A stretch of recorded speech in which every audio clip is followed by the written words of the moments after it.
Welcome to Slab Podcast, episode 69, where the grades matter. There are no rules. How you doing, Professor Oak and James? Fantastic. How's James doing? How's Josh doing? J&J. Good. Yeah. I mean, you can barely see me with this. This is apparently 720p, but not looking great. But that's okay. Just people are listening anyway. But it's good here in good old Indiana. We tried to record a little bit outside for a second, but the tree frogs were about as loud as a 747, so I went inside. So here's what we got, and excited to be here. Hell yeah, man. I appreciate it. Just a little backstory. I had invited James on my podcast. I think on my own channel, way back. I don't even know, 3 years ago, something like that. He was the second person behind Get the Greg Games, and he ghosted me completely. Just shit on my life. So I busted his balls in the Discord, and here we are. So appreciate you taking the time to come on, man. It's awesome. Yeah. Really, really excited to be here. Yeah. Really, really. It's gonna be a ride. Yeah, that's for sure. So Indiana we'll get into the choices of your moving, and looking forward to digging into that a little bit, because that is an interesting choice in itself. So if you could introduce, because we do have different people, some Yu-Gi-Oh people, some video game people watching this podcast, introduce yourself and kind of who you are. That'd be awesome. I'm James. Me and my wife run Z&G Emporium. Basically, we sell people's graded trading cards for them on eBay via consignment. Now, we've done other stuff in the past, via YouTube, just talking about the market, or used to do a lot of vintage box breaks back in the day. Not really opening the packs, but just kind of selling unweighed packs. Maybe like 2019, early 2020 was that kind of era. Yeah. Also was a middleman for a while there, like 6 months. It ended up being like 2 years, because it took years to actually return the stuff, but actually submitting took like 6 months. But so just done a lot in this hobby, and I think we're at our kind of final form of what we like to be doing. So just selling graded TCG, and then there's a lot of other consignment places out there, but TCG is kind of like their second thing that they take in. So we're just kind of really focused on all the TCGs to take, and it's mainly Pokemon. This is because that's just what the market is. That's where the most of the money is.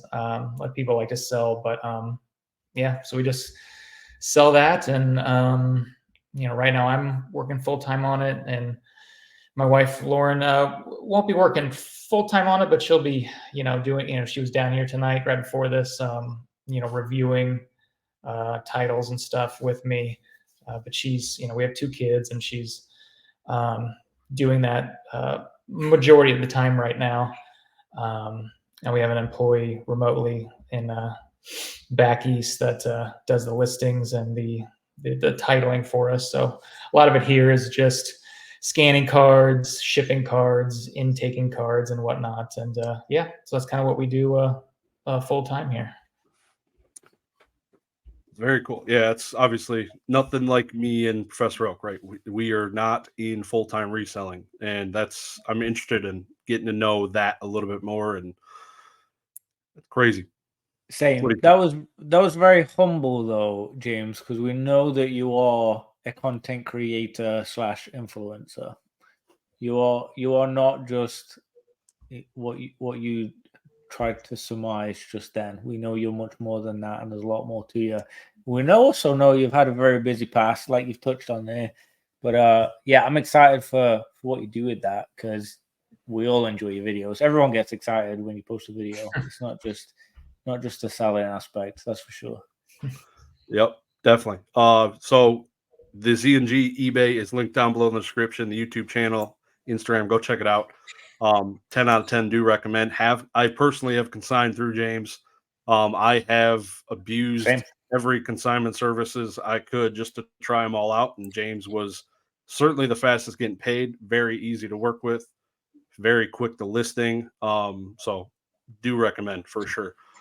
So I think I'll second that. I'll second that too. Before we jump in, I know we've talked about it a couple of times on the podcast before, but personal experience. And obviously, like this isn't like some sponsored James video because James has a new movie coming out next week. Like we genuinely have used, Z&G for consignment, and by far for me, the best experience I've had with any kind of any business, not just the consignment, but like any business related to the hobby, just generally fantastic. So yeah, go check out the eBay and go buy. Go spend your money in the right place. That's for sure. And real quick on that, you do have a auction live now ending this weekend for your first one back, right? Mm-hmm. Yeah. Nice. So ending the Sunday, and then we also started getting some. We started doing fixed price, so those are kind of going up as we get them as well. It's kind of something new we introduced. We had been doing it with eBay Vault, but then eBay Vault shut down. I kind of shut down that whole thing and kind of relaunched it there. But yeah, a lot of news happened recently with a new Fanatics marketplace, and that's kind of a big thing too. Coming into they're trying to get on eBay there, and you also had the PSA Vault happen the past few months. So a lot of changes really happening in this space. Lots of shake up. It's crazy. We're gonna get deep into that. I want to get into your business model and all of the different stuff. So we got to kick it back real quick to the spicy comment winner. We got to start with it, even though we haven't started. We're past starting, but there's this guy named Pokey Knowledge Cards. You might have heard of him, James. He got the most upvotes on the last video, and he gave the comment that said, James from Z&G needs to give me a PK5 code. I've heard him say that, and I'm once or twice. I'm not sure what that code actually does. He mean like he wants $5 per order that comes in? Is that what it is? He wants 5%. He wants you to give 5%. Yeah, to his referrals, he wants you to give 5% discount to them. Yeah. So, what do you think? Like, what makes sense to you, James? Like, what do you think? Could something like that ever happen? I mean, I could see something with like a referral fee, something like that. I've actually paid that out to a few people that like referred kind of big people over. But I mean, it can't be 5%. It's usually just, a dollar figure, that's just kind of makes sense. Like here's something to just, thanks for sending it over. Yeah, I can see something like that, some kind of referral thing where it says this person sent, but the percentages, that's not gonna, it's too much, but like a dollar amount could definitely, work there. It's something that's, there are things to market more and get more of the name out there, and that's definitely one of the things on the possible list one day. Yeah, I feel like he's doing it now for free because he does mention it probably at the end of every video. To Z&G, give me this PK5 code, and so you're getting the free advertisement right now. But I think it would make sense to do it like $5 every time somebody, like if they use PK's code, he sends them there. PK gets $5 just to like see like the influx, if anything, like you can kind of gauge it. That would be interesting, and I'm sure like somebody would do it. $5 a person, why not? Like it's just to throw your name out there. I don't know what your requirements would be to do that. Like I've seen Kanto Shark and Low Poppin' and some other people getting their advertisements blasted, and they're a little bit more involved. They're like a minute long reads and some stuff. So yeah, I'd be curious. I'm looking forward to seeing some Z&G Emporium ads. That'll be pretty cool to see that playing at a Buffalo Wild Wings or something. That'd be cool. Yeah. It's something that not a huge, huge margin for us at all in the first one. Could capture it on the second one. So yeah, it's something that we definitely, have been thinking about. But Yeah. I'll play devil's advocate there a little bit on the personal experience, having bought and sold with James. For me, it seems as though it's already so incredibly optimized. I don't know how there would be any room for any kind of discount. Like, it just seems so clear cut that like this is the best, most affordable way to sell it. Obviously there's ranges, but like PK's comment, I love the idea of it. And I think if that was like regular retail prices or like a regular, I don't know, a more like streamlined setup, I would get it. But I think for what James is doing, that's so affordable, I don't know if it's realistic. And we're back after some technical difficulties. We got it. We're straight. James is now in 720p. Yeah. Shout out to that. It looks like a 650 maybe. It's still not quite there, but shout out to Lauren getting us to 600p. So yeah. Good stuff. So wrapped up our spicy comment winner. Shout out to PK. Thanks again for commenting. Next week's spicy comment. James, we'll let you wait until the end and I'll let Oak go first. Okay. This way. I should have wrote it down. I forgot it. What was it? Jesus Christ. I'll go first.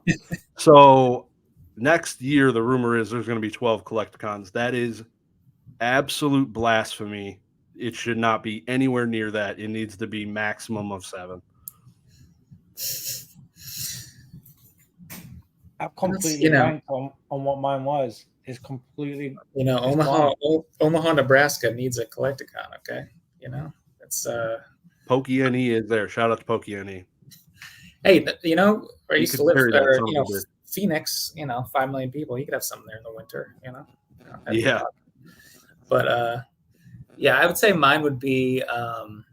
I saw this with the recent news of the Fanatics. I saw they are doing basically consignment plus what we were doing for the PSA cards now. I think it's like $14.99 a card. I think you still have to input the card. Like you have to put like what the card is, each individual card, which is not completely, but it's getting pretty close to where you could do that. And man, I don't think they have. I'm not sure they have any idea kind of what if they make that a little simpler, like the CGC one. I think you could just chuck. Literally, like you could put. I'm sending you 2,000 cards raw, and you just throw it to them, and then they deal with it.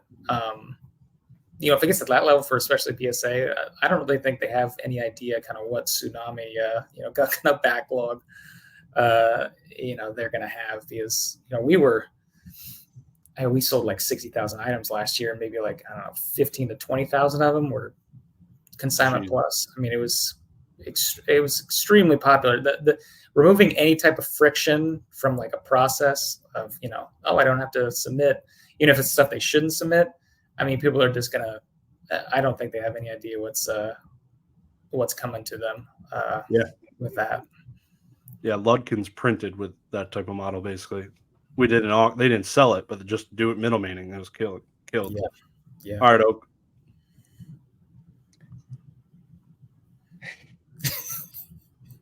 I had to think of a new one. Jesus Christ.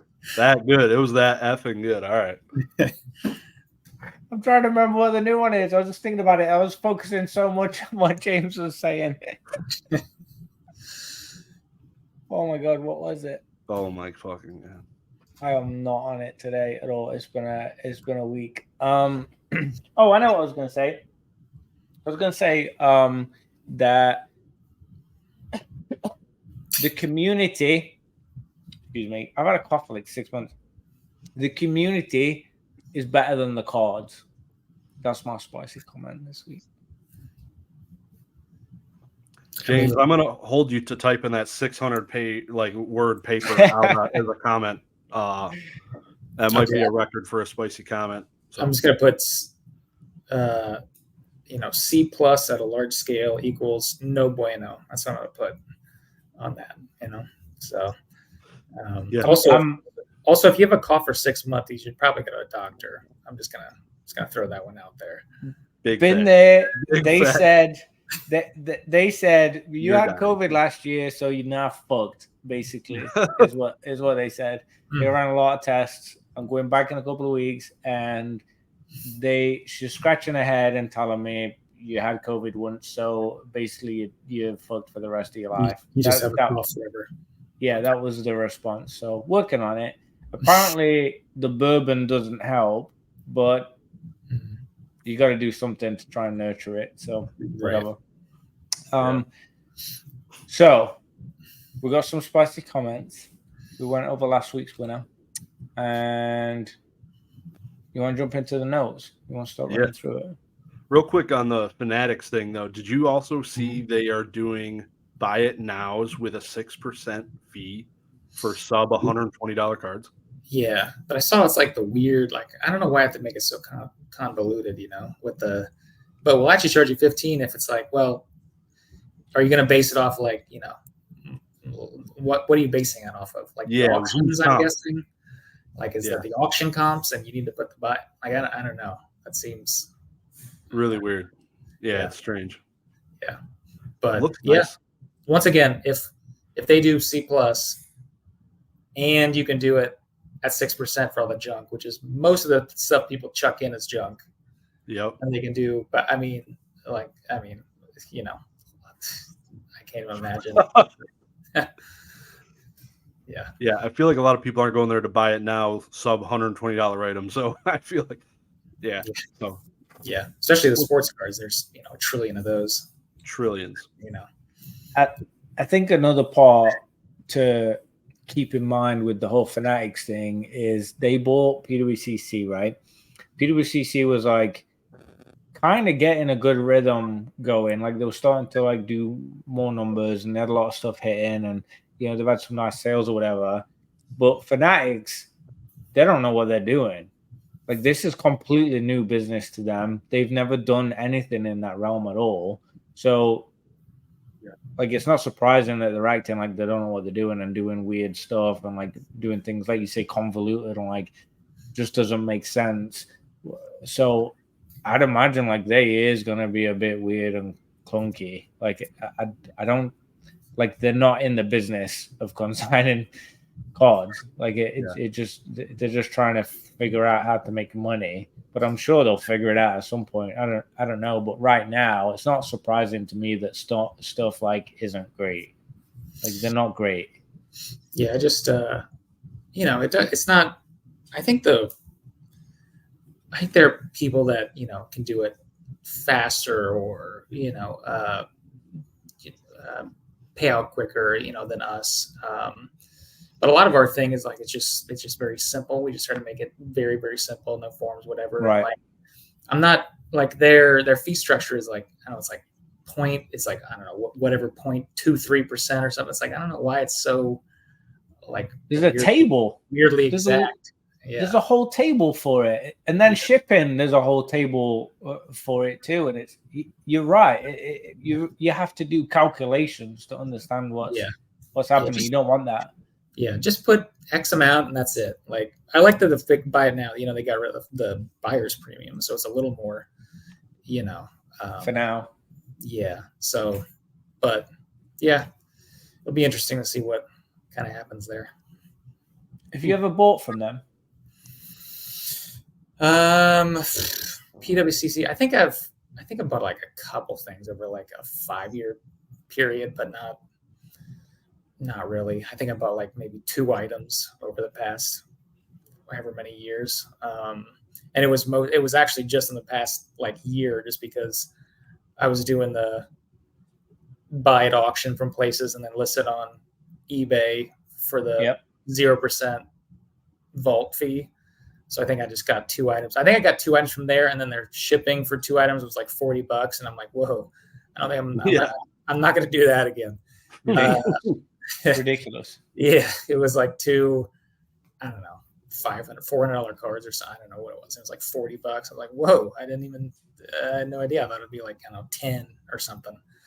But and then I didn't do anything after that. So Yeah. Yeah, it's insane. I remember the first time I shipped something back, and I was like, "What?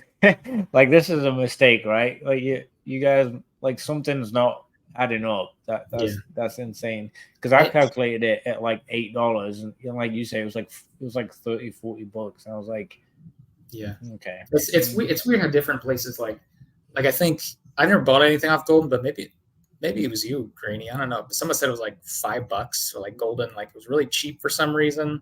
Oh, really? And I don't know. Certain ones are cheap, certain ones are way too expensive, and sometimes it doesn't really make sense why certain ones do certain things. I would say PWCC packaging is very, very well, it's very well packaged, but $40 packaging, I don't know. So I don't know. This box is pretty mashed up. I don't know if you can see it. It's pretty squished. Yeah, It was probably squished when they received it as consignment. Maybe the pictures look clear as heck, but that box is like smashed. It's like pretty well smashed. So I thought they opened all their sealed stuff, or is that too junky that they decided not to open it? Yeah, it's definitely poor people's fodder for sure. Yeah. They've gone away from that a lot. I've seen a bunch of like WotC they've been doing sealed. I don't know. Somebody's got enough power to keep it sealed, I guess. I don't know. But this is WotC, and it's sealed. They didn't open it. Millions there. Millions. Yeah. So we talked Iranian dollars. It was about $1 million Iranian dollars. Big money. Retirement ready, man. You're ready. After you buy MetaZoo. Your business model, we've hinted at a few different things, and you've mentioned a few other things. I guess, can you kind of just wrap it into one package? Like what? Because there's a whole bunch of different things. Like you had mentioned C+. Is there different things you're going? Like what is like all your different things you got going on? What are all your rivers you got flowing? By the way, this is banana that my daughter was eating, so that's what all that is. Anyway, so right now all we're doing is just eBay trading, graded trading cards, auctions, and fixed price. Fixed price, we set it at 100 days that it has to sell, and then it can be auctioned or just sent back to you for the fee. I do that because I don't know. I have a feeling that the longer that I would hold fixed price at, basically under what you could sell it for on eBay, a lot of times yourself, like, all of a sudden we have millions and millions of dollars, my insurance policy only goes so high and keep raising it, but it becomes extremely expensive, just insurance wise to hold something. So kind of give a limit there, which, if you have a liquid item or, an item that's priced, around market, it should sell within that a little over 3 months. But, like I said in the video, if you have like a really niche item or really, like a first edition 10 Charizard that's, you're trying to sell for whatever, hundreds of thousands of dollars, it might take a year to sell. Those might be more of like other vaults or, services that might take a lot longer to actually sell. So, I have no problem, seeing stuff that's real niche and being like, well, this might not sell, and turning away, because I want the people to be happy in the end with the service. I have some guy that has like I said, a PSA 10 first edition base Charizard that he's had since 1999. He's an old guy, and he's sold through the collection, and he's like, I'm going to sell this to you eventually. I'm like, it might not be the best option for that. It might be, I can get you in touch with, other things that might be good for that. But for the most part, a lot of our stuff is for 90% of the cards. It's probably a pretty good service for people. But we've had to, stop doing raw cards degrading because it just didn't really make sense. We used to do video games. It just didn't really make sense. So we're just trying to define what we're really good at, and kind of that's our bread and butter right there. Yeah, so was Consignment Plus? You said it's not in there right now. Graded the raw cards. For Consignment Plus, You're not doing that right now. No, we're not. We're not doing that anymore. I mean, it's possible if someone's done business before and we know they're good for it, and it's all Pokemon, not like weird, like Japanese Weiss card. It's gonna take me 5 minutes a card to figure out what it is. Yeah. It's possible. I'm flexible. It's not like like I said before, I'm flexible on stuff. If you have a huge collection and it's like I want to list some at auction and some at fixed price, but I don't really want to do 100 days. Maybe we can work on that. It's like, yeah, we can work on that. So I'm flexible, but for what we advertise, those are kind of the rules. Yeah. The graded pack thing was pretty interesting when PK did that with all the modern packs. Man, what a winner! Yeah. What a winner! It was that was kind of brutal. We kind of knew there were some C+ that were like, this is not going to work, but I guess we'll give it a go. And we got burned on some of those. PK didn't burn us, so that's good because he sent in some graded cards to kind of cover some of his losses. But that didn't really work out. He was very confident, though. I appreciated the confidence, going into that. But sometimes confidence just doesn't get you over the finish line. Mm-hmm. Yeah, definitely. Yep. Wow. Yeah, like the video games, is sad to see it not be a thing because I definitely feel like there isn't that for eBay, like a consignment house that really does video games like that. Yeah, video games were just we just kept getting bad prices, and it felt bad whenever we auctioned them off. And we had to charge, I don't know, at least $18 to ship it, just because it was so big, those water games, and to like ship it, and that eats into the consigners payout because they don't see that. It's just paid from the buyer to us, then we use that to apply to the shipping. So it just kind of felt bad all the way around. And like I said, we want to make it, we'll turn away a lot of business just to make sure the business we do get, people are happy. And just never, I don't know, we tried it and it didn't really work. But even when we were open, it was like point whatever percent, because graded video games just like I've said in I'm not sure if you're in the Get the Grid Games Discord anymore, but I occasionally go back there every once in a while. It's like all the people in there are like the entire market. It's like I know exactly who everybody who buys stuff and sells stuff is. It's just such a small market. Yeah. Shout out to Get the Greg Games. He's got me into it. Really, the graded video games market and all that stuff. So definitely recommend his Discord. It is a lot of information in there. It is insane. It's like basically E4 meets video games, essentially. Yeah. Just insane amount of different crap in there. Yeah, and you kept going with it. You kept doing it. So it's once you got your your Halo with basically the pin mark in it, that should have been should have been like an 8.0, but hey, we won't talk about that. That's fine. Still got that bitch though. They wouldn't cross it for some reason. I don't know why they cross it. Oh no, CGC said we're not touching that son of a bitch. Interesting. So. Yeah, I don't know why. It was weird. I don't know why. Interesting. Okay. Yeah, that's awesome. Very cool. Very cool. What do you think, Oak? You might be muted. I was muted. I was chewing, so coughing. Yeah, I was coughing a little bit. I'm curious on. I want to talk a little bit about like what life is nowadays, like hobby wise. Are you still in the hobby? Like, is it all business? Are you still like teetering in between the two? Like, what does it look like for your time investment there? What are you doing in the hobby, the business, life? I know Lauren's helping you out, but like what's James at the moment? What's your input? Yeah, that's really fluctuated over the years for sure. Yeah. The last week. Yeah.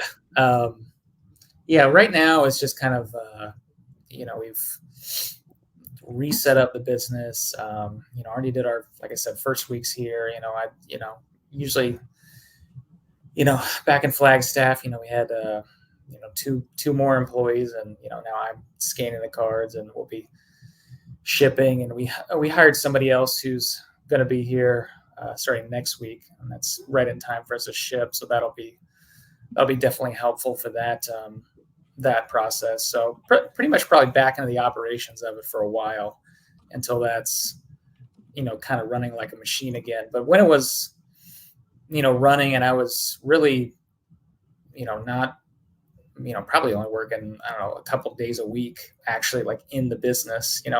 I did get back into buying some collections and grading them, and got a really good submission and I got a really bad one. That's kind of how that was good to feel that again. Everything is worse than you thought. That was a good feeling. But so I do like doing that, and I still want to get back to that point to where this business is kind of running like a machine again, and then I can kind of refocus on that kind of hobby side of it. Because it's right, people like ask all the time. It's like, well, if you're seeing 1,000+ cards a week, I think we had 800 our first week back, and we have another like 1,100 this week coming. It's like, does it just become widgets at that point? And it kind of does, honestly. It's, you see, you'll go through things and, you'll pop up a card, for me, it's, vintage cards, that kind of really, I like to see. And you'll see, oh, it's a shining whatever, shining Charizard or Quaplus Crystal Lugia. Oh, that's neat, and then it's just next, Yeah. So it's, you kind of get those glimpses, but at the end of the day, it's just, you're kind of so focused on, this whole business is week to week. So it's like, it has to get in by this time, it has to be reviewed, and then it has to be set up, and then it's going. And then, once it's going, then it's time to ship the previous week. And it's just kind of like over and over and over again. So, I do like to get this back into that point so I can get back into kind of that treasure hunt feeling of trying to find something cool and grading it, and maybe start, once you kind of get deep into it, I think you kind of get that collecting bug again, right? It's like, oh yeah, you get a really good submission that's like, well, this card is free now, right? And then you just kind of keep that aside, or so yeah, definitely want to get back there, because that's kind of the base of this whole thing, is actually collecting the cards and kind of looking at fun, but yeah, not yet, not there yet. Yeah, I mean, family and business first always, of course, but in the meantime, you're soaking up YouTube, right? You're still in there listening to people and podcasts and conversations. I feel like you're someone that's very good at like keeping your finger on the pulse of stuff that's happening and what people are talking about. Yeah. What have you been enjoying about that side of stuff in the past year or two since your stuff has changed? Because content has changed a lot too. Like, what do you think's been good about the changes in the past year or two from that? Well, content wise, I really haven't for a long time. Like, not until like when PokeRev kind of was starting to get big, and like, I don't know, 2020 maybe. Really starting to open stuff is like the last time I really kind of watched opening stuff. I feel like, as much as I've seen graded cards, I've seen probably, more pack openings, and it's just like I've just seen it all. I see the cards as is anyway. So most of the stuff I'm watching is kind of business related, like people actually having their own businesses, and that's been really interesting to see. Just people who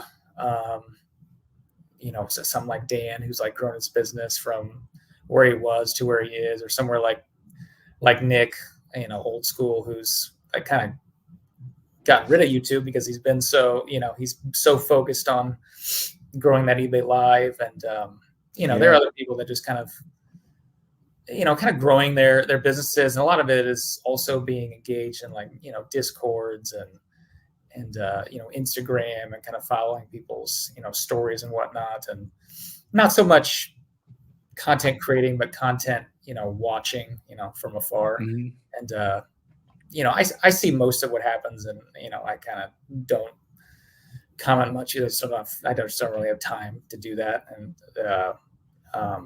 but yeah, I think it's just kind of seeing the changes in the industry and how it went from when I got back into it like 2017, well, really 2016, but 2017 is when I started the eBay, where it just seemed like a bunch of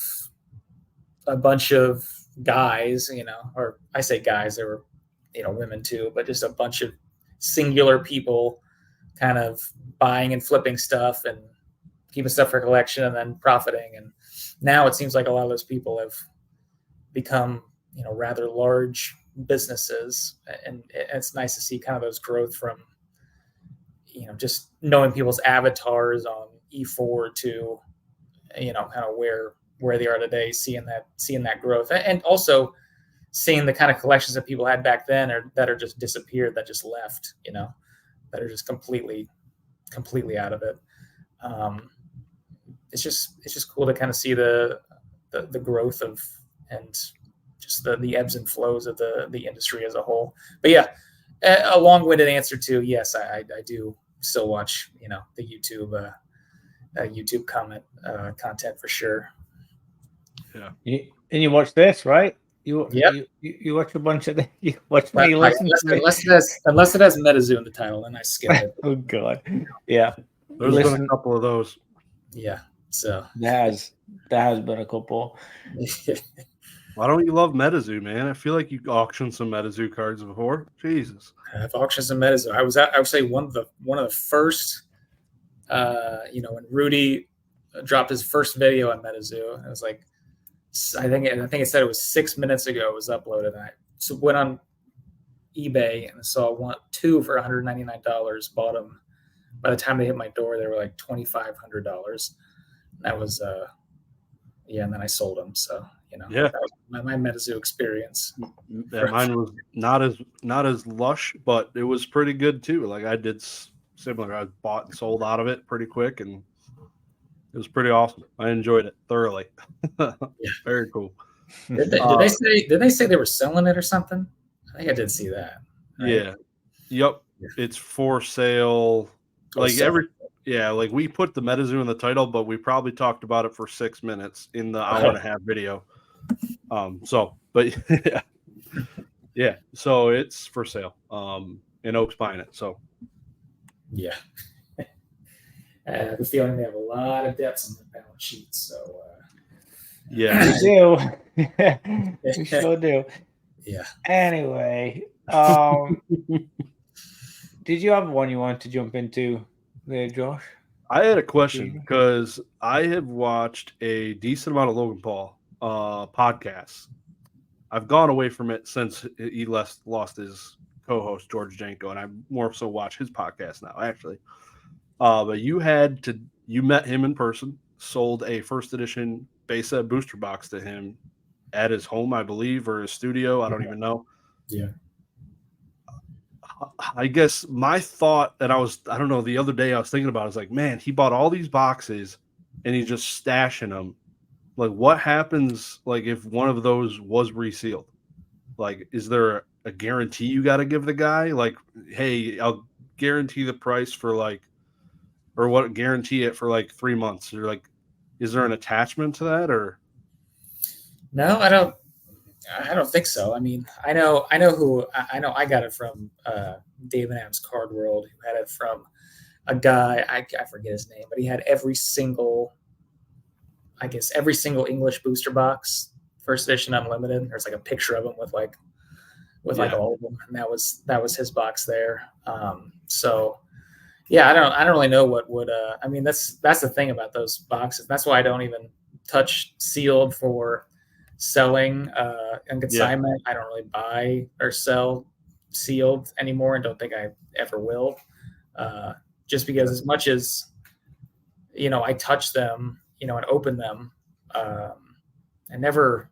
I'm trying to think, did I ever open a fake WotC box? I don't think I ever did. And I probably opened, I don't know, dozens to sell unweighed packs. There's still like even variations, like base set, like just unlimited. Like how many variations are they? Like the print looks like on the packs, the print looks different. It's darker, it's lighter, it's shifted up, down. It's I mean, there's so many different ways they print them because they were just absolutely printing it 24/7.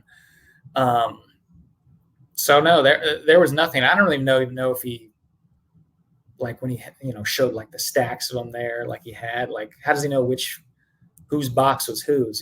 I mean, he knew whose Rusty's was because he opened it and put the little tabs on it. But I don't even know if he even tracked who's Probably who not. on that. Yeah. But I guess he made all his money back in the first box. Basically, or the 2 boxes. I think he paid for everything that he bought. So isn't that wild? Yeah. The prices achieved in some of that stuff was insane. Yeah, it's so little amount of money to him at this point. So yeah, it's crazy. Plus he kind of came out that kind of got a lot of bad press about I guess scamming people on crypto and stuff. So I don't really think his word, if he came back and saying claiming he got scammed, it would be a tough sell. But yeah. Yeah. What do you say, Oak? I was going to say it's crazy to think. I was just going to add on to that. It's crazy to think that dollar price point was like his hobby play money. because like that's what he was doing. He was playing around, buying stuff, and it's like his hobby, just a different stratosphere to where I'm at. Anyway.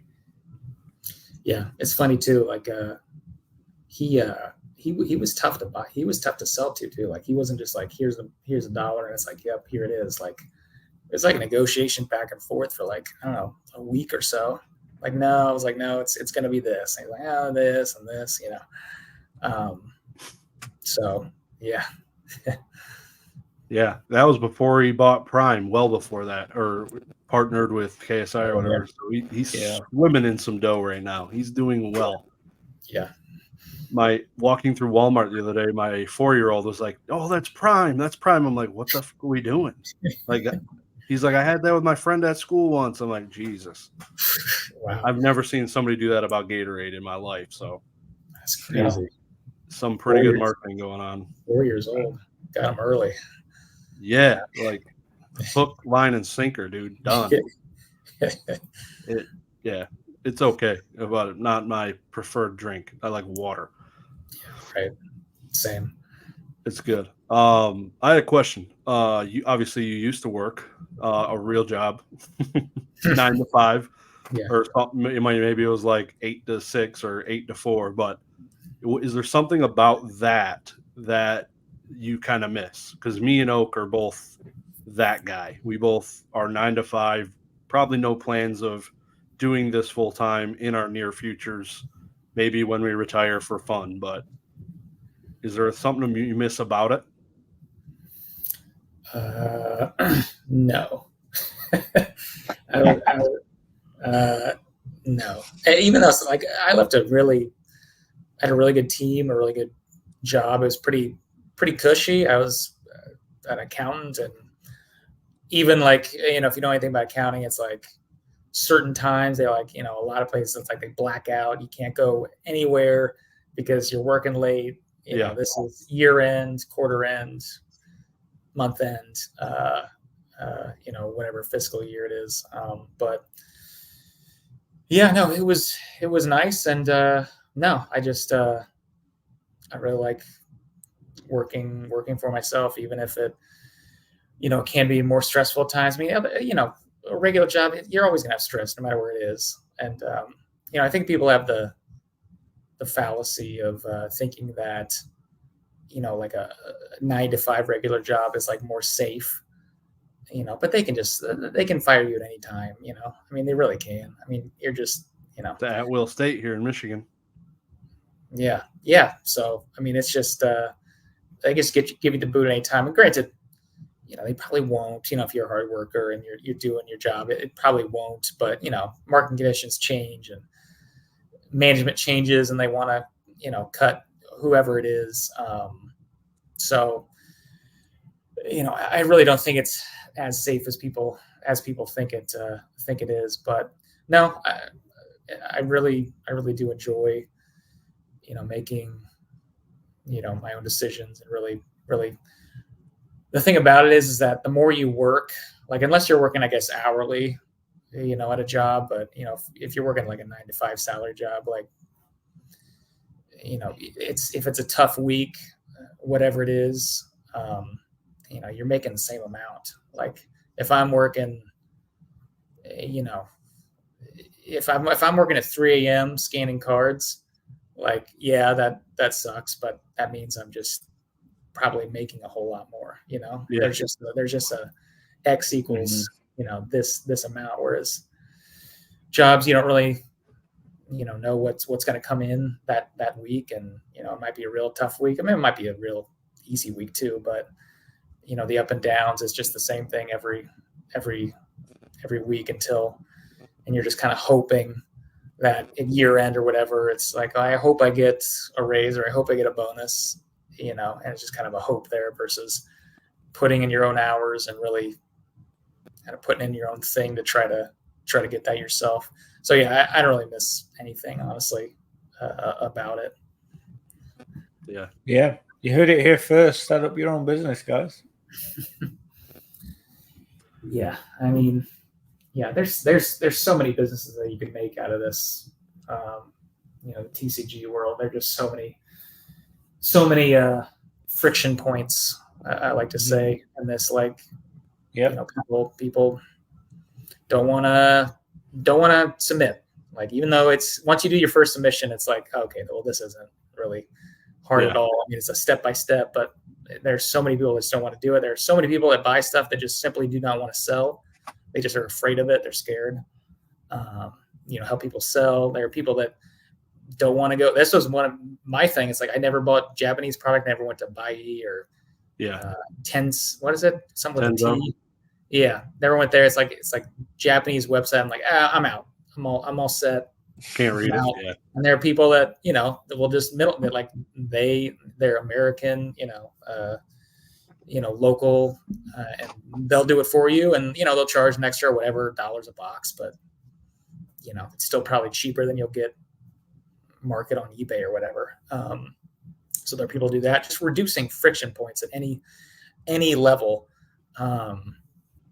People will absolutely use you, as well as that's just selling to like the people who want to sell, but the buyers, there's a lot of opportunity in still flipping stuff, especially if you are deep into it, watching Slabbed podcast. I bet most people who are watching this are pretty deep into it and have the knowledge to be able to, like, just being able to grade is a knowledge above 99.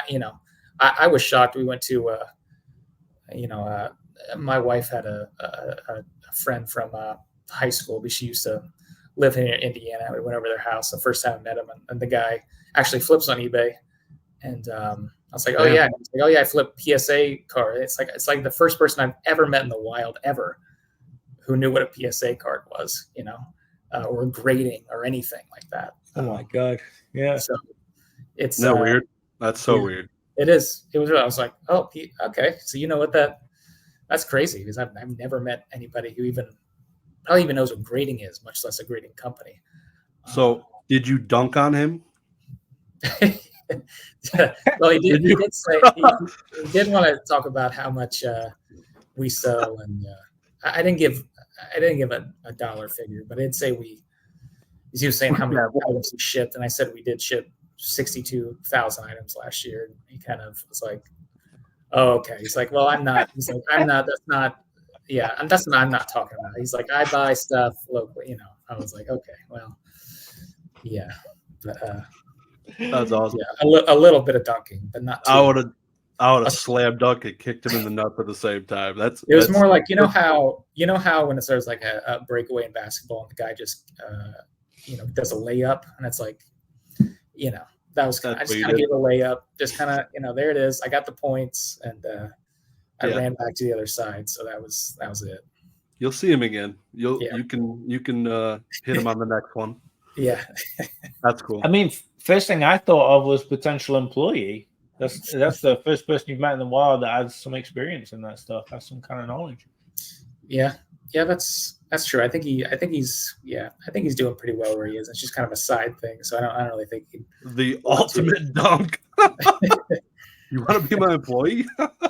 Yeah, that would be. Yeah, I don't think that would go over well. Yeah, so yeah, I think we want him to stay friends. So I don't think I'll. Yeah, that'd be awkward. Your wife can come too. Why not? Like, yeah. You know how to put stuff in a box? Well, it's that simple. Slap a label. That's it. Yeah. Done. Love it.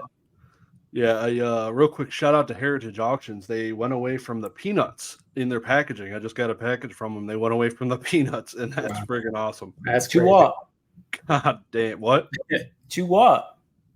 Just like PWCC, just bubble wrap the shit out of it, put in a package that's too big, and PWCC bubble wraps your stuff. I get peanuts from PWCC. Oh, I don't. I guess I don't get peanuts from there. No, but nope. He's like, yeah, I get peanuts. No, I didn't. You got to click the no peanut button when you're checking out. Oh, I don't click any buttons, so that must be it. Yeah.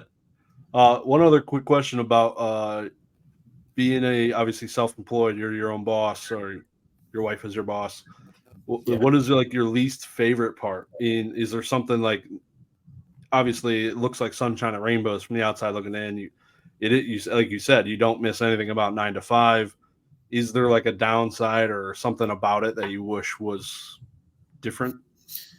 Well, everything's on you, so that's probably the biggest. That's probably, I'm trying to think of like one of the no days off things. Like, if it's not even no days off, because I enjoy it, so I don't really care about answering emails at night or the morning. It doesn't really matter to me. But main thing is just like running a business. You're gonna make mistakes, so a title might be not optimal, or there might be a scan that's not right, or there's just stuff that happens at scale, especially that happens, and it's just always on you. So it's like, crap, I messed that up.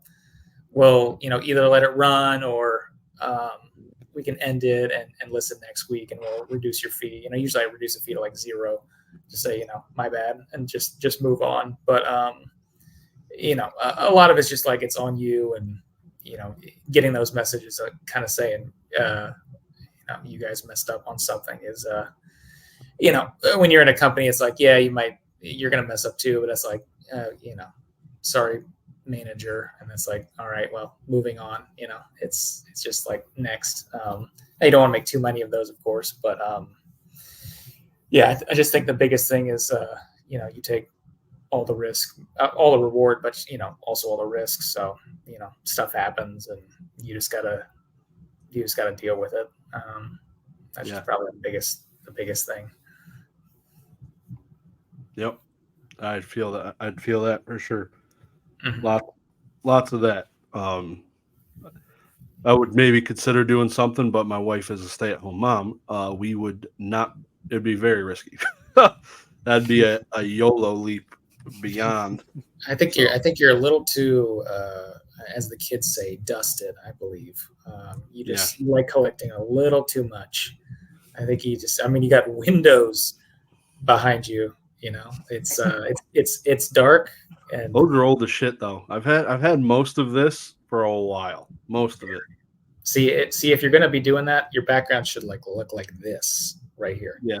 blank. I can't afford to buy a new house every freaking year, bud. Like I'm not James from Z&G Emporium. So. Yeah, it's just got to look blank. It's got to be all gone. Yeah. So Could happen. Could happen soon. I'm making some buckets. We'll see. good. Yeah. Well, you're getting the reach. You get more of a base of people. Like I've said this before in a YouTube video. It's like you don't need that many people to like use whatever service, whatever kind of business that you don't need many people to use you to start. It's not like, okay, well, I'm starting this. I need 1,000 people to use this for me to like this to make sense. Like you need like literally a handful to start, because then that everything's a snowball. Like those people will use you again, and those people tell other people to use you, and then they use you again. It's just kind of like every one person that comes in is like 5. If you do it, if you're not, POS and scamming people, but if you just honestly doing it, it's it's definitely possible. And you've got approaching 2,000 subs, right? 600, 700 or something like that. I mean, that's not a small amount, of people that like your stuff. So yeah, I'd say if you can do it, if it makes sense, or if you have enough to kind of give you a runway, for the launch, something definitely to consider for sure. How many does one need for a MetaZoo company to take off? More than 1,000. Yeah, I guess it depends.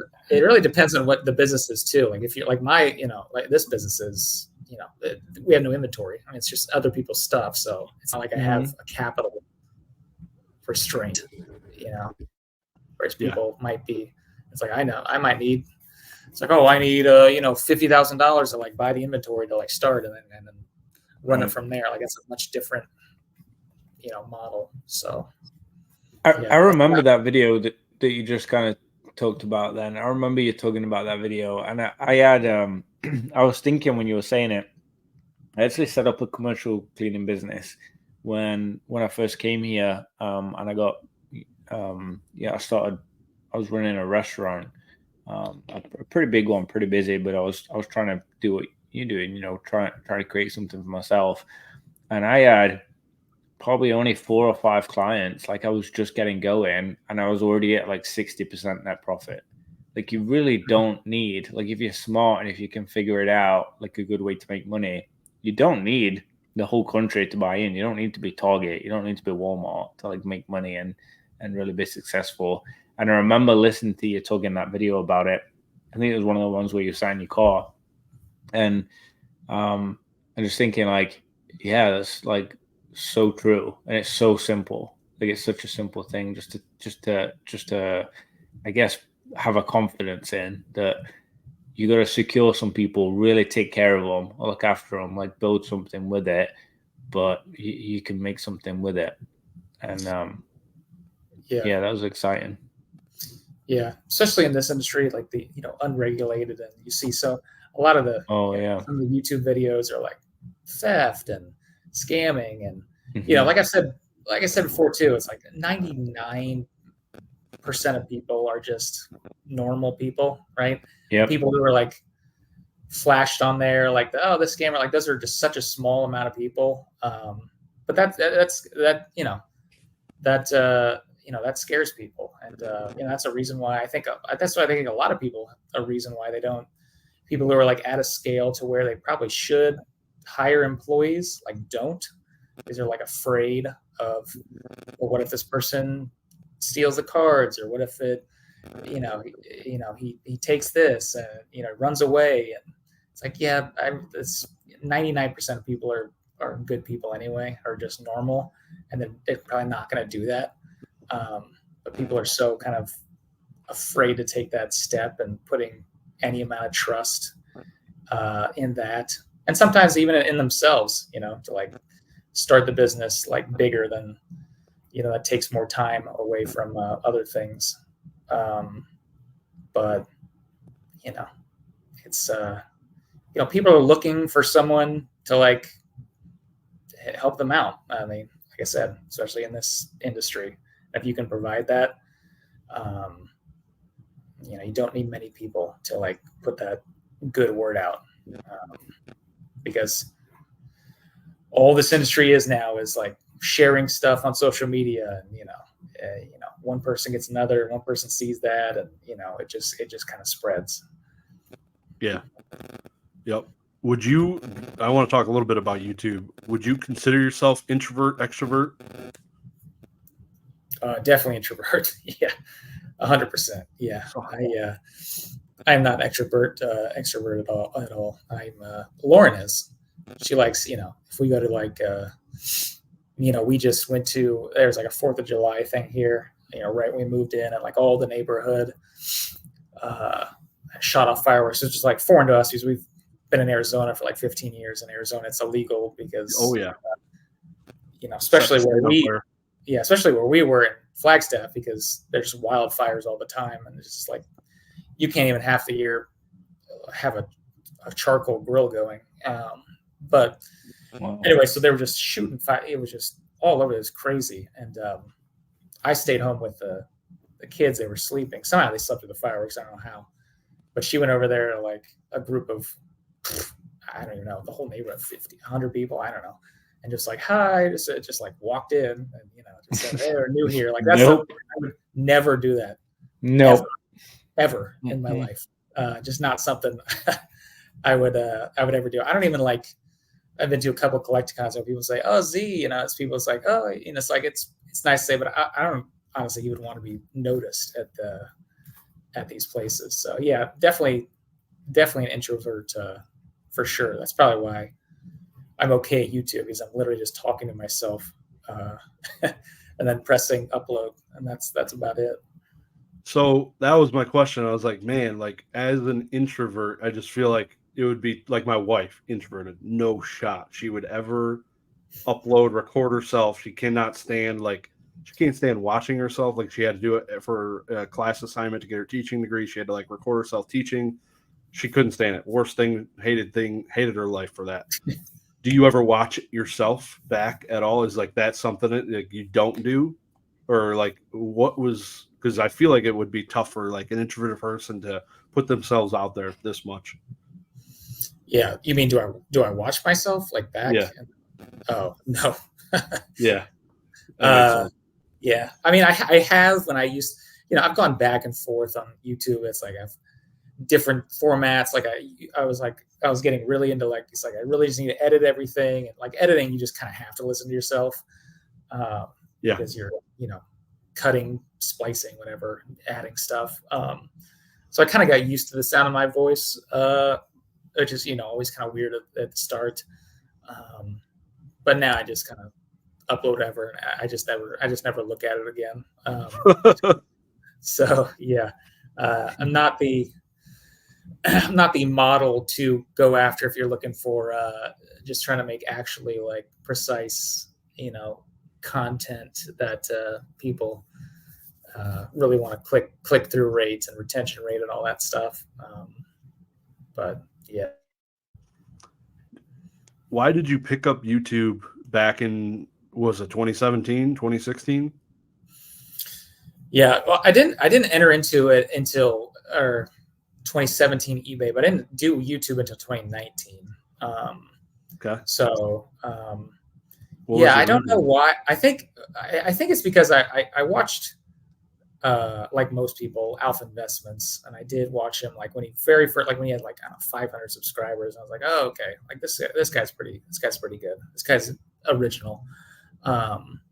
So I watched him, and he was doing a lot of market stuff, and really didn't seem like many people were like doing kind of like market, like what people should buy and like how flipping stuff. And there were people, definitely. There was like Scott Pratt, but he only did like a video a week, and half of it was like, here's my PWCC thing. So it was really pretty sparse out there for it. So that was my shtick is like I was just gonna kind of do the Pokemon version of Rudy's Magic the Gathering and try to, just kind of bring market attention to that instead of just, because a lot of the stuff I had watched was like PSA reveals, right? PSA, which was a huge thing in like, I don't know, 2017, 18. I can't, that was kind of the main, it was pack opening and grading reveals was a lot of it. And, but nothing really in between on like how to make money on that stuff. And I knew people were, because I was deep in E4 and was talking to a lot of people and connections, and was on eBay. And I was like, well, a lot of people are doing this, but there aren't a lot of people like doing kind of the day-to-day stuff. So I did that. And then I just kind of went to, other stuff kind of became, the priority. Then grading, middleman became priority. And then I just kind of shut down YouTube for like months at that time, and been kind of on a wandering journey ever since. No real consistency, and just kind of uploading what I want, and that's it. The when you started in 2019, you were reselling on eBay, right? It was like were you pushing people from YouTube to check out your eBay, or like were you self-promoting? Were you just trying to build a brand, or were you wanting to go after ad revenue? Well, back, I'm trying to think a lot of the videos were just me showing off what I had sold on eBay kind of that day. That was a lot of them. Like there were, I think I want to say like 40 or 50 videos in a row that I woke up at, 4 or something in the morning and would record a video of what I sold that day. And that's how I kind of grew the YouTube, because I sent a link every single time I sold something. I would send a link to that person who bought it and said, I'm going to show your item being, I sold it on YouTube. Just kind of like, and I asked eBay because I was like, can I send links? Like, I don't know if I could send a link. I had to talk to like customer service and like their manager, trying to figure out if I can send a link. And they're like, yeah, I guess you can if you already sold it. That we don't care. Like, so that's how I grew to like 0 to like 50. I think I got like 50 people from that. And then, that's cool. Yeah. It just, that's somehow Rusty bought something and he shouted me out, and Rhyme Style bought some of my unweighed packs, and he just luckily, by the luck of the draw, got the best cards out of it. He got the Lugia first edition and graded a 10. So, and that kind of propelled us to like 1,000, and then I could monetize. But it was just it was really just luck, honestly. It really was. It was just cool. luck and timing. Like I've said before, like I'm talking, in a basement in my phone, and I'll get 2,000 views, which is crazy. And someone could say the same exact thing, same title, whatever, and not have been lucky to have had those shout outs or started years ago before the boom, and they'd get 0 views, even though it's the exact same content. So I consider myself very lucky on the timing of stuff too, on a lot of this, honestly. So I make sure to, think of that anytime I just kind of relive about where I've come from, Mm-hmm. Yeah. Interesting. Very cool. So now the YouTube stuff nowadays is more so, obviously used to do stuff where you were showing people's items as they came in. You've kind of gone away from that, because that would probably be intense. But now it's more so just maintaining face with Z&G, and just, or is there a driver now for some of the content? No, it's just whenever I was like, let's just throw some out there. Maybe cool. Some like kind of business updates, like inside if rates change, or some kind of important thing. But otherwise, it's just kind of, let me just throw some business thing out there. there's no like, I don't comment. There's tons of drama things you could talk about. Looking at IG and all this stuff. But I just don't care at this point. And For sure. Anytime I can think of some business thing that might help some people, I just throw it out there. Otherwise, the YouTube channel is pretty much dead at this point. Honestly, in terms of like building something, I think I've been stuck at 19-something thousand for literally like 4 years at this point. So This is your year.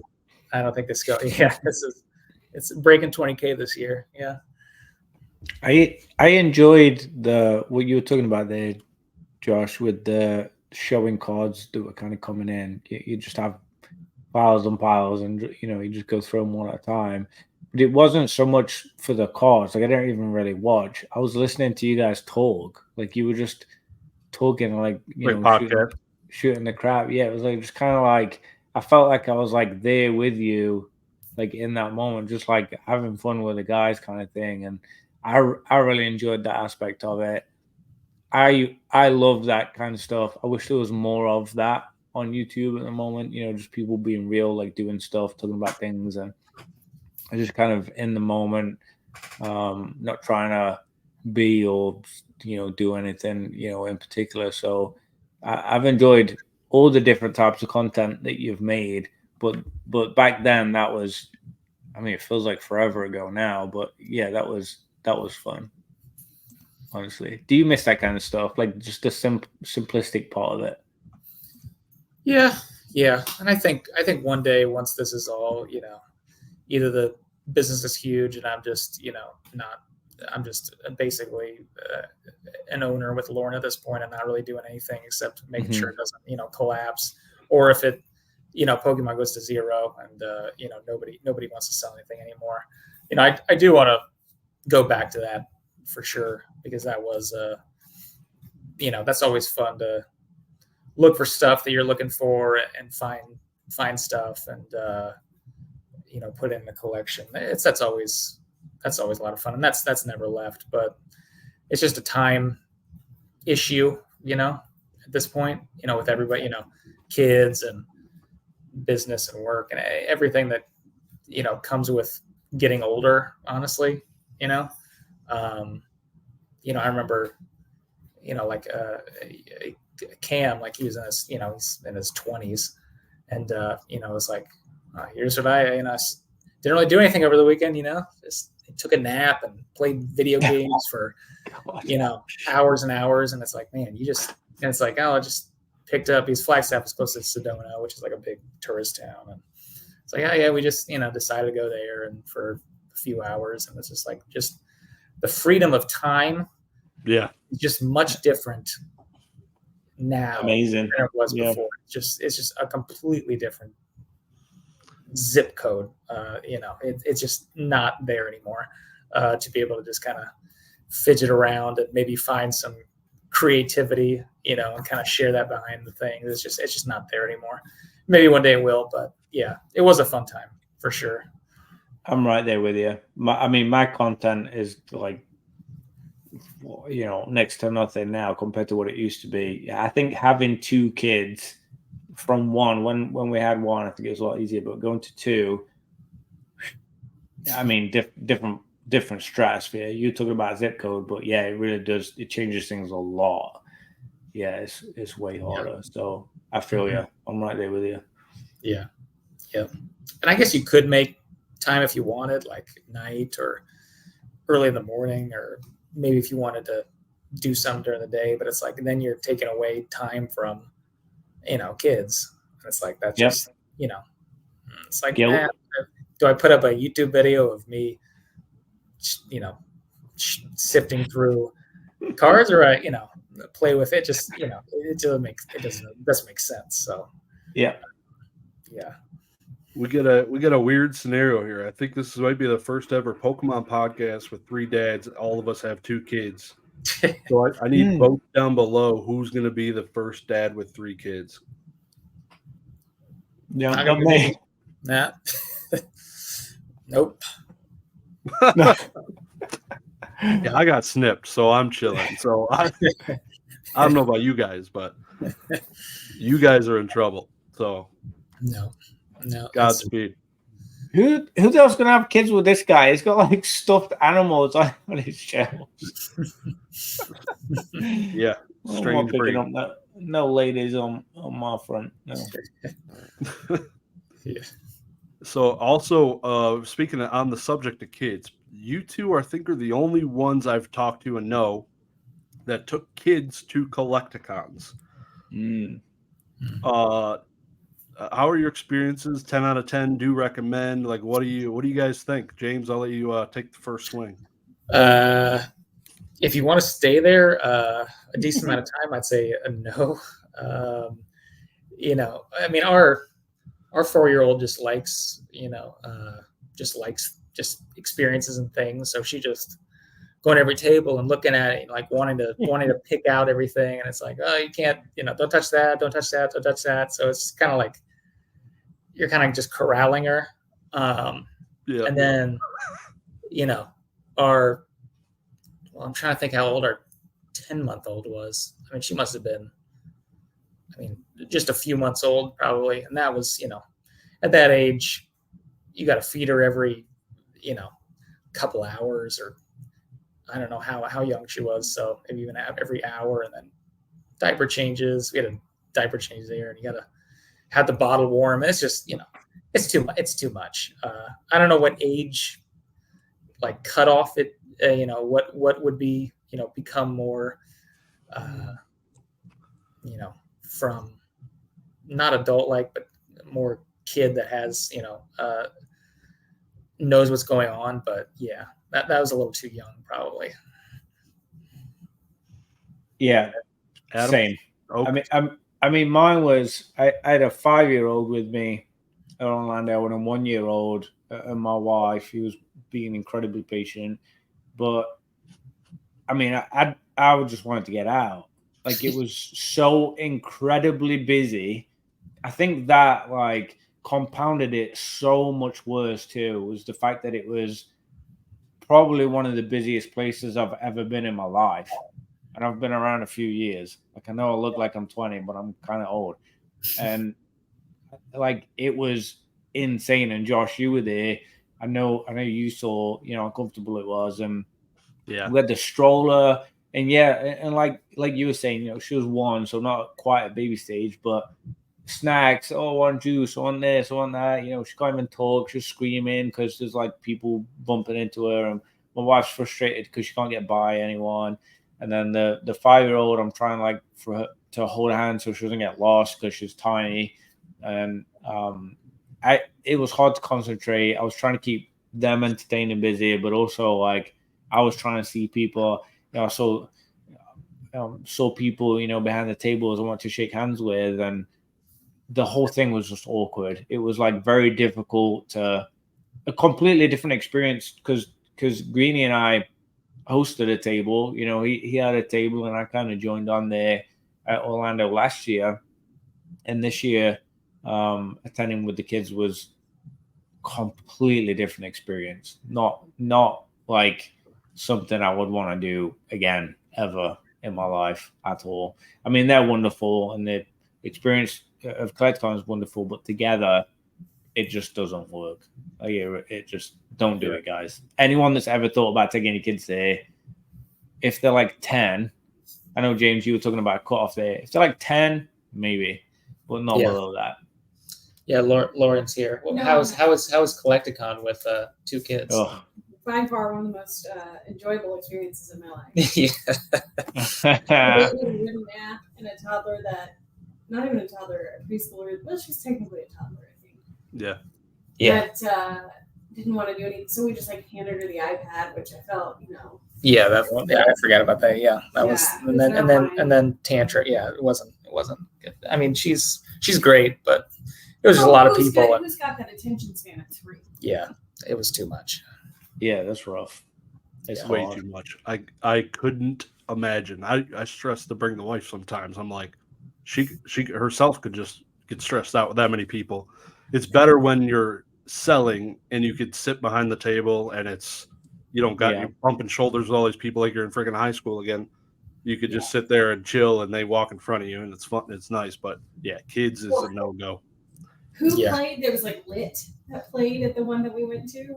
Was that who it was? Lit. Yeah, Lit. And I saw these people come in that were absolutely there only for Lit. And they came in, they walked in and they were like, "Where's the band playing?" And something, and they asked somebody, they were like, "Can I buy any booze here?" And they were like, "I don't know, but over there by the Pikachu and pass," like trying to talk to them. And they were like, "No," and just kept walking. Like, get out of here! Wow, you're not in the right place. Yeah, that's not. Yeah, they were so mean. Yeah, it wasn't. This guy was so nice to them, and they were just like, "No." Yeah, Lauren wanted to see William Shatner, but I did desperately. He wasn't there when. Desperately, he was on my favorite show. Yeah. Yeah, she's like, no. She's like, I really want to see him from Boston Legal. It's like nobody watched him at Boston Legal. I was so excited. I told him that on eBay. I was like, "Oh my god, I'm gonna go see William Shatner." And he was in Boston Legal, and he was like, "Huh." Yeah. That was like, yeah. Oh god. Yeah. Boston Legal. It's like a slapstick comedy show. It's got what's his face from The Blacklist. The guy from he was on Robert Cal. Yeah, The Office. California, whatever his name was. No, I've never seen The Office. Yeah, I'm saying that was. What was his name? He was also in Pretty in Pink. James Spader. James Spader. It was the Pretty in Pink reference. Yeah, there it is. Yeah, but nice. Yeah, that's cool. But in related to Boston Legal, do you ever watch The Lincoln Lawyer? No. Netflix? No, we started to. Yeah, we watched them. Did we watch a movie? I don't know. I can't remember. The Lincoln Lawyer is an awesome show. It's very good. Your Honor, I just started watching that and realized this is like something I need to watch with James. Your Honor? Be careful with that. My wife started watching that a week ago, and I haven't seen her since. Pregnant. I haven't seen her since. Well, maybe that too. I don't. She was like literally, that is the only thing that exists in life now. Is that show? Like it's just gone. Yeah, so be careful. I started and I was like, this is really good. This needs to be like a show. Okay. Well, good. And right now I'm watching ER. There you go. Yeah. My wife's probably watching 600-Pound Life. Yeah. There's too many calories. Too many. All right. She says bye. She's out of here. You say bye? Bye, Lauren. Bye. But yeah, kids tough. Kids tough. Collecticon. Yeah, what? Did he say that somebody's pregnant? Professor Oak's wife Professor Oak is. After his wife watched that show. Oh no, I don't think she's pregnant. No. It's not mine. We agreed that James would be the first one with a third kid out of the three of us. So not doing it. Unless they knew it was going to be a girl and she was really sweet. No. Surrogate. Something you could figure something out. I'm too old. You Bring can our late post it in. Bring our late 30s. You know, hire a surrogate, get a new employee, make the employee the surrogate. Okay. Win-win. What do you think HR would say about that? Yeah. What's HR saying about that? Yeah. I think Professor Oak would volunteer, help you out. Okay, bye guys. Right. See you later. He could carry well. He can. I've seen it. It's the height. Yeah. All right. Anyways, anything else, Professor Oak? We should wrap this up with a non-kid or impregnated topic. We should wrap. I think what I'd like to do is just check with you. Is there anything you'd like to talk about, Mr. Z&G? Is there anything that we missed? Anything you want to cover?